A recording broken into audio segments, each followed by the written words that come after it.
Halo anak-anak, apa kabar? Bu Guru harap kalian tetap sehat di rumah ya. Nah, kali ini kita akan masih membahas materi mengenai struktur dan fungsi tumbuhan. Untuk itu, selamat menyaksikan ya.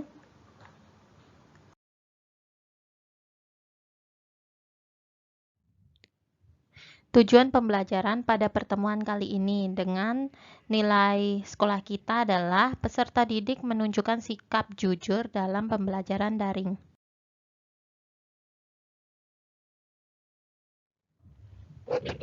Ya, sebelum kita masuk ke materi, Bu Guru akan membahas soal yang kemarin Bu Guru sudah berikan ke kalian. Soal yang pertama adalah sebutkan masing-masing 5 contoh tumbuhan dikotil dan monokotil. Ya, jawabannya adalah kalau dikotil itu contohnya mangga, rambutan, nangka, kacang tanah, jengkol. Kalian bisa cari contoh yang lain ya. Kemudian contoh yang monokotil bambu, padi, jagung, tebu, dan gandum. Soal yang kedua, sebutkan 2 tumbuhan yang mengalami modifikasi batang dan sebutkan fungsinya. Contoh tumbuhan yang pertama itu adalah pisang. Struktur batangnya bonggol. Bonggol itu adalah pangkal batang atau batang bulat pendek yang berada tepat di bawah permukaan tanah. Fungsinya adalah sebagai tempat cadangan energi. Kemudian kentang. Struktur batangnya umbi, fungsinya adalah tempat menyimpan cadangan makanan dan perkembangbiakan vegetatif.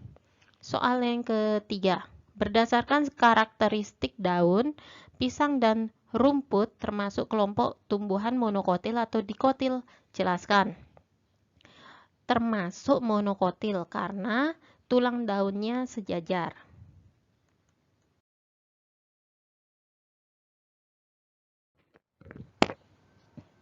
Jaringan pada tumbuhan itu dibagi menjadi 2. Ada jaringan meristem dan jaringan permanen atau dewasa. Jaringan meristem ini sendiri ada jaringan meristem primer, kemudian jaringan meristem sekunder. Sedangkan kalau yang permanen atau dewasa itu ada epidermis, parenkim, pengangkut, dan penyokong.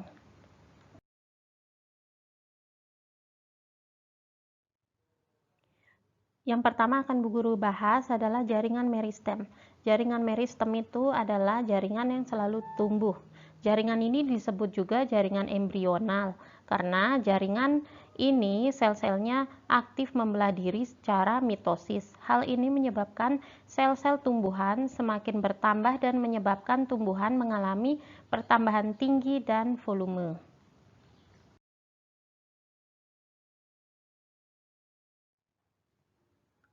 Meristem primer adalah jaringan meristem pada tumbuhan yang sel-selnya aktif membelah. Meristem primer pada umumnya terdapat pada ujung akar dan ujung batang. Nah, fungsinya untuk pertumbuhan pemanjangan.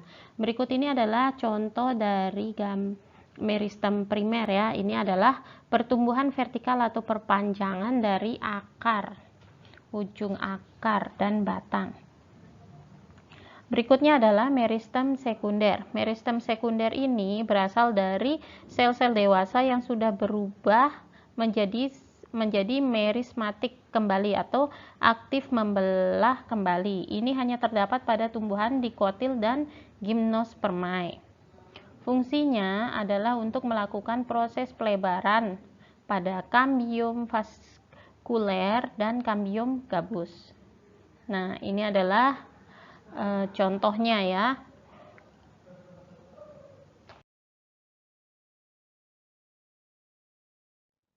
Berikutnya adalah jaringan permanen atau dewasa, yaitu jaringan yang sifatnya non-merismatik atau tidak aktif membelah.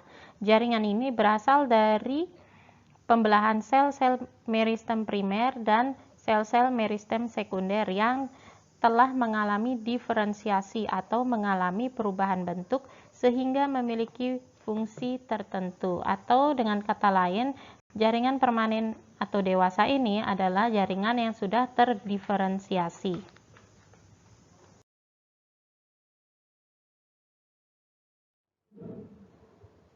Jaringan dewasa yang pertama adalah jaringan epidermis. Nah, fungsinya yang pertama adalah melapisi seluruh bagian terluar tubuh tumbuhan, kemudian berfungsi sebagai pelindung jaringan di dalamnya, tersusun atas sel selapis hidup yang tersusun rapat-rapat. Beberapa jaringan epidermis termodifikasi menjadi stomata, duri semu, trikom, kutikula, dan lain-lain. Tidak mengandung klorofil kecuali pada sel penjaga stomata. Nah, gambar yang pertama ini adalah gambar dari jaringan epidermis. Ini tersusun atas lapis sel hidup yang tersusun rapat-rapat. Berikut yang di tengah ini adalah struktur di daun ya. Di daun jaringan epidermis itu terdapat di atas. Lapisan yang pertama, lapisan yang paling atas itu adalah kutikula, kemudian epidermis atas. Nah, di sini kalian bisa lihat ya. Nah, ini adalah epidermisnya, bagian atas. Berikutnya, ini adalah epidermis pada batang. Jadi epidermis itu lapisan yang paling luar di sini ya. Atau ini penampang batang yang setelah dipotong, epidermisnya itu yang paling luar ini.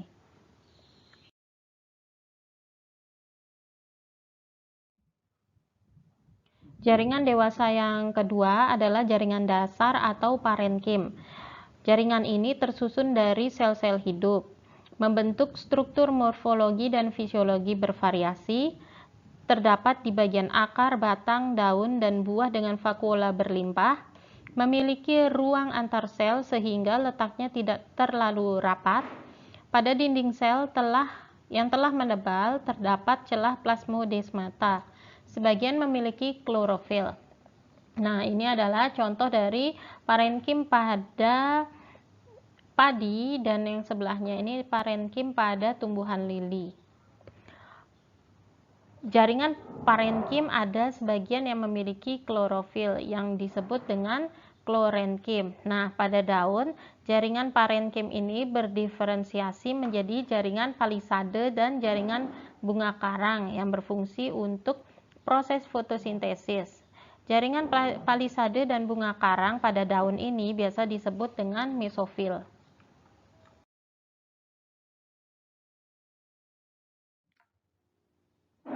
Jaringan dewasa berikutnya yaitu jaringan penyokong, jaringan yang berfungsi untuk menguatkan tubuh tumbuhan.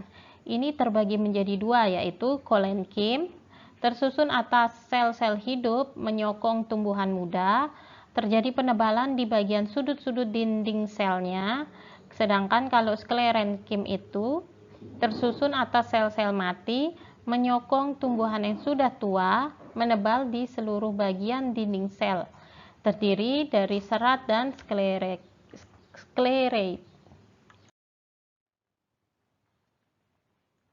Berikut ini adalah contoh dari jaringan penguat atau penyokong pada tumbuhan.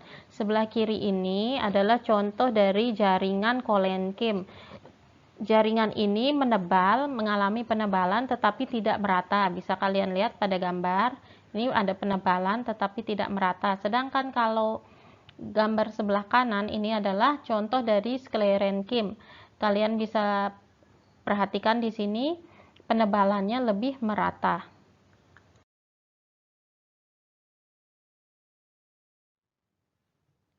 Berikutnya adalah jaringan pengangkut, terbagi menjadi dua, yaitu silem, tersusun atas trakea, pembuluh silem, parenkim kayu, dan sklerenkim kayu.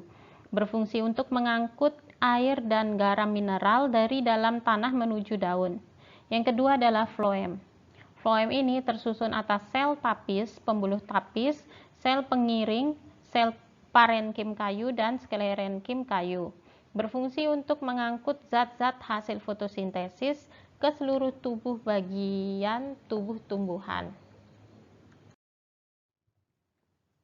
Berikut ini adalah contoh silem dan floem pada batang dikotil dan monokotil. Sebelah kiri ini adalah batang dikotil, kalian bisa lihat penampangnya lebih tersusun rapi. Jadi silemnya ada posisi di sebelah sini, sedangkan floemnya di sini. Nah, sedangkan pada monokotil, silem dan floemnya itu menyebar. Seperti yang kalian lihat pada gambar, di sini silemnya, kemudian di sini floemnya, seperti itu.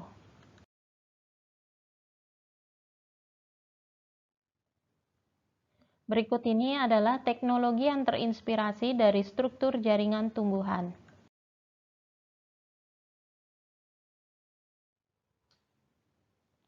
Contoh yang pertama adalah panel surya. Panel surya merupakan alat yang dapat mengubah sinar matahari menjadi energi listrik. Ketika cahaya matahari menabrak permukaan panel surya, menyebabkan elektron atau partikel penyusun atom yang bermuatan negatif pada panel surya bergerak melalui suatu konduktor dan menjadi arus listrik. Tahukah kalian kalau mekanisme kerja dari panel surya ini terinspirasi dari mekanisme fotosintesis yang terjadi pada daun tumbuhan, seperti pada gambar di samping. Pada proses fotosintesis juga dibutuhkan cahaya dan zat hijau daun yang disebut dengan klorofil. Melalui fotosintesis ini akan dihasilkan oksigen dan glukosa. Saat daun terkena sinar matahari, klorofil akan menyerap energi cahaya. Elektron pada kompleks klorofil akan bergerak melalui suatu saluran yang menyebabkan muatan positif ikut bergerak. Muatan positif ini selanjutnya bergerak menuju kompleks enzim yang berfungsi menghasilkan energi kimia berupa ATP dan NADPH. Energi ini selanjutnya digunakan untuk mengubah karbon dioksida menjadi glukosa.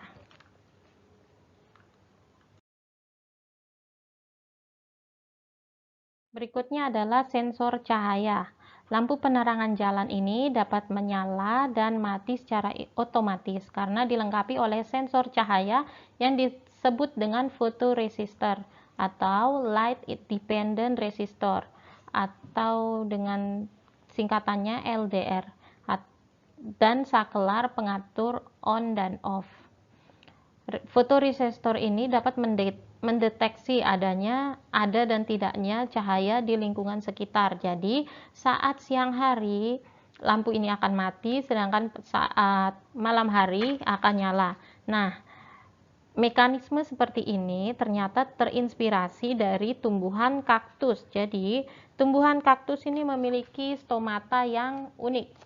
Stomata kaktus ini akan membuka pada malam hari dan tertutup pada siang hari untuk mengurangi penguapan air.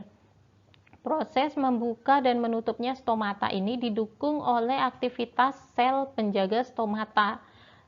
Sel penjaga ini memiliki reseptor cahaya yang disebut dengan fotoreseptor yang peka terhadap cahaya.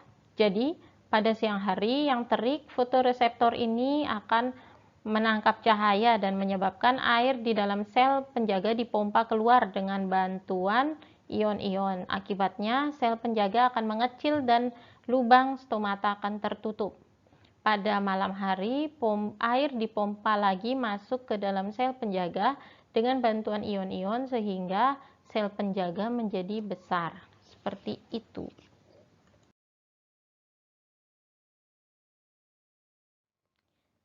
Setelah kalian menyimak materi yang sudah Bu Guru jelaskan, Bu Guru akan memberikan tugas ya, satu saja. Kalian coba cari dua teknologi lainnya yang terinspirasi dari struktur jaringan tumbuhan.